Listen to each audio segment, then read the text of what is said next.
Le PC, l'étage principal, cryotechnique, vous l'avez sous vos yeux, il mesure plus de 30 mètres de haut, mais sa masse à vide, eh bien, elle est de 12 tonnes et demie seulement, un poids extrêmement léger pour une taille assez imposante, et l'ordinateur de bord va commander l'extinction de l'étage principal, et le lanceur va donc atteindre un point de passage clé, l'orbite intermédiaire EPC, c'est dans quelques instants. Voilà, c'est fait, et c'est une étape de étage EPC avec l'étage ESC. Alors je vous l'avais dit, j'ai le plaisir de recevoir la visite de Bruno Hérin d'Ariane Espace qui travaille sur cette campagne. Bruno, vous êtes adjoint chargé d'île. À quoi ça correspond? Oui, je suis adjoint du COEL en charge de la partie haute du lanceur Ariane 5. Et pour ça, donc, mon métier est de préparer et de coordonner les opérations pour réaliser l'assemblage final du lanceur avec ses passagers. Notamment dans le cadre du plan d'opération combiné, je travaille en relation étroite avec le client. Et tous les jours à 17h, nous avons une réunion d'avancement de bord avec le COEL et les équipes. Et donc ces réunions, c'est quoi? C'est des grandes messes, c'est des grands... où tout le monde est sur la sellette, ou ça se passe de manière conviviale? Non, ça se passe de manière conviviale, mais ce sont des réunions qui permettent de faire l'état d'avancement pour être sûr que chaque jour, on a réalisé les opérations pour respecter la date de tir. Oui, bien sûr, ça c'est primordial, bien évidemment. Donc Bruno, vous êtes adjoint chargé d'île sur ce tir, et vous le serez sur les suivants, mais on n'a pas le temps d'en dire plus tout de suite. Nous laissons maintenant la parole à Louis Laurent, le directeur des programmes d'Ariane Espace.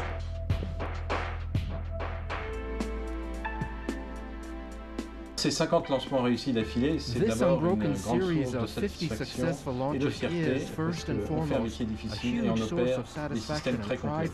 Ce record nous place délibérément dans une classe différente de celle de nos compétiteurs. Et enfin, c'est la récompense d'efforts importants qui ont été faits partout en Europe et en Guyane pour industrialiser le système de lancement Ariane 5. Depuis une dizaine d'années, nous avons organisé notre travail autour de 5 grands principes simples. Le premier, la stabilisation de la configuration technique. Le second, un mélange astucieux entre ce conservatisme technique et une nécessité d'amélioration continue. Le troisième, une organisation claire et définie, codifiée et partagée avec les milliers de gens qui travaillent sur le programme en Europe et en Guyane. Le quatrième, la transparence technique, parce qu'elle force la rigueur et parce qu'elle génère des discussions contradictoires. Et le cinquième, des équipes motivées et compétentes qui travaillent dans un environnement stabilisé. Alors nous savons bien que les succès d'hier ne feront pas les succès de demain, et nous sommes déterminés à continuer à appliquer ces principes. Nous croyons que nous avons, avec ces 5 ingrédients, inventé une machine à lancer très efficace. Nous l'avons déjà dit, pour construire Astra 2F, SES a choisi EADS Astrium. Dans le film qui suit, on retrouve deux personnages importants chez SES, Martin Halliwell et Dennis Wheeler. Dennis vient en Guyane depuis 20 ans pour s'occuper des satellites pour SES, et sa première campagne était pour Satcom C3. Dennis se sent en Guyane comme chez lui pour cette campagne. Il a préparé la venue de son satellite, il a supervisé toutes les opérations qui ont été menées sur Astra 2F. On le retrouve tout de suite, ainsi que Martin Halliwell.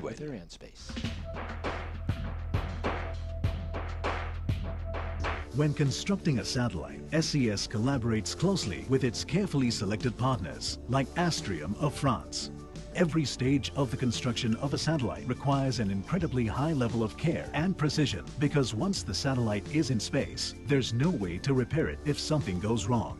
A crucial phase in the construction of a satellite is in the coupling of the communication and service sections, as this is when the satellite takes shape for the first time. Yeah, the Astra 2F Le satellite satellite Astra 2F a été construit par EADS Astrium sur une plateforme Eurostar 3000. Sa masse est d'environ 6 tonnes au décollage, sa durée de vie de 15 ans et sa charge utile est en bande Ka et Ku-band payload. It's the first of 3 satellites that we'll be launching and putting into orbit at 28.2 degrees east, and it'll be replacing our current fleet, where today we have 4 satellites operating there. The first satellite is being launched right now. The second satellite will be Astra 2E, which will be launched at the beginning of next year, and the final part of the puzzle will be Astra 2G, and that will be launched at the beginning of 2014. 28.2 is a critical orbital position for SES. It is our major orbital position for the UK and Ireland. We have some very, very important customers there. Obviously, Sky, we have the BBC, we have ITV, and we have Channel 4 there. We're serving around about 13 million homes from a DTH point of view, and around about 3 million cable homes as well into that marketplace. Arianespace's reliability is very important to SES. It's high on our list when we go out for a launch vehicle. We look for the reliability. That's the big number. Arianespace we've been working with for forever. This is our 36th launch with Arianespace using both the Ariane 4 vehicle and now obviously more recently the Ariane 5 vehicle. We are extremely happy with them, with the performance of the operation. We are very comfortable. We were very happy to be once again in Kourou. And as you know, obviously we have a big European content, not only with EADS, with the Astrium satellite system, with the 5 satellites we have there, but also we have the 2 fully allocated launches with Ariane, with an option for a third. Bruno, une question, quand un satellite, justement comme Astra 2F, arrive par la route CSG, que se passe-t-il? On effectue ce qu'on appelle un feed check. Il s'agit de vérifier au plus tôt dans la campagne de lancement que le satellite est toujours intact et surtout qu'il a bien voyagé. Pour ça, on l'installe directement sur son adaptateur de vol pour vérifier que tout s'ajuste parfaitement. Et on le met ensuite en marche pour vérifier son bon fonctionnement. Directement, là, tout de suite. Vous le mettez en marche, il arrive et hop, on le branche. Oui, en fait, on n'hésite pas du tout parce que ça sera le premier contrôle pour pouvoir dire si tout s'est bien passé, tout va bien continuer. Ah d'accord. Et donc, en fait, ça permet d'avoir moins de surprises après, je suppose. Vous savez que ça va marcher pour les étapes ultérieures. Effectivement, ça permet de s'assurer qu'on n'aura aucune surprise ensuite pendant le plan d'opération combiné. Tout de suite, je vous propose justement de retrouver Romain Bosch, le PDG de SES, qui nous parle de l'avenir de sa société et du marché des satellites.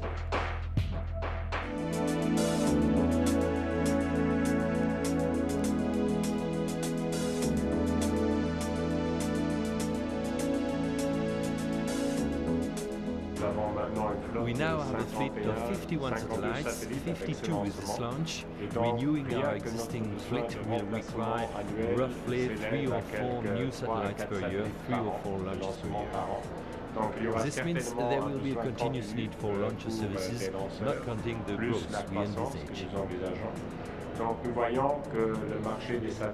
The satellite market is very stable, and launch providers will have to keep up with regular demand.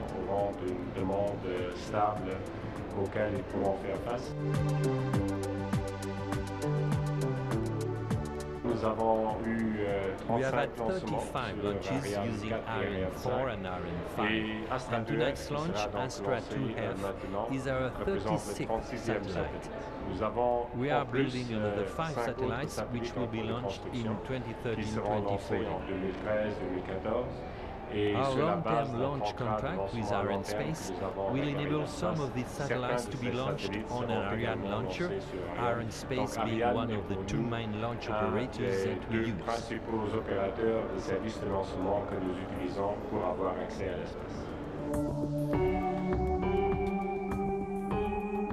There will always be a mix of heavy and light satellites. Some operators have access to wider frequency bandwidth and need heavier satellites, whereas for others the bandwidth is limited and narrower, and lighter satellite is better suited.